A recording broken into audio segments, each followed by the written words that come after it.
ইমোতে মিনিমাইজ করলে কি সুবিধা রয়েছে এই ভিডিওতে আমি দেখাবো।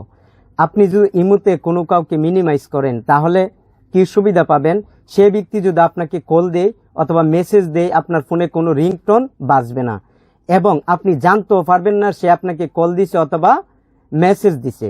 যখন আপনি মিনিমাইজ চ্যাট এখানে আপনি ক্লিক করবেন তখনই এখানে আসার পর আপনি দেখতে পাবেন সে কতটা কল দিছে এবং কি মেসেজ দিয়েছে, এবং আপনি যখন এখানে আসবেন এবং তার মেসেজের রিপ্লাই দিবেন তখনই সে বুঝতে পারবে যে আপনি তার মেসেজটা দেখেছেন।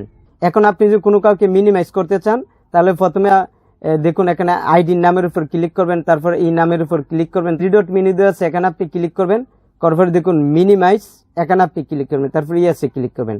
যখন মিনিমাইজ করবেন তখন দেখুন মিনিমাইজ চ্যাট এখানে আসার পর আপনি কতজনকে করেছেন এখানে তা উল্লেখ থাকবে। ভিডিওটি ভালো লাগলে ভিডিওতে একটি লাইক দিবেন।